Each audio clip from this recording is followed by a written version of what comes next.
মোহাম্মদ সাল্লাল্লাহু আলাইহি ওয়াসাল্লামের জীবনের শেষ মুহূর্ত।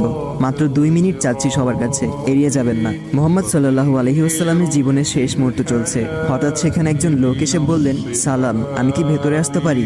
ফাতেমা রাদিয়াল্লাহু তাআলা বললেন, দুঃখিত, আমার পিতা খুবই অসুস্থ। ফাতেমা রাদিয়াল্লাহু তাআলা দরজা বন্ধ করে রাসূলের কাছে গেলেন। মোহাম্মদ সাল্লাল্লাহু আলাইহি ওয়াসাল্লাম বললেন, কে সেই লোক?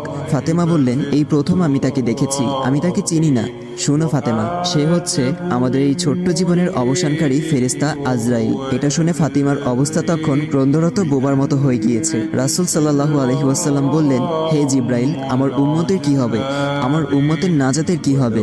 জিব্রাইল আলাইহি ওয়াসাল্লাম বললেন, হে রাসূল, আপনি চিন্তা করবেন না, আল্লাহ ওয়াদা করেছেন আপনার উম্মতের নাজাতের জন্য। মৃত্যুর ফেরেশতা ধীরে ধীরে রাসূলের কাছে এলেন জান কবজ করার জন্য। মালাইকাত মাউত আজরাইল আরো কাছে এসে ধীরে ধীরে রাসূলের জান কবজ করতে থাকলেন। পাশে দাঁড়িয়ে থাকা জিব্রাইলকে রাসূল বললেন ঘোঙ্গানির সাথে, ও জিব্রাইল, এটা কেমন বেদনাদায়ক জান কবজ করা। ফাতেমা রাদিয়াল্লাহু তাআলা তার চোখ বন্ধ করে ফেললেন।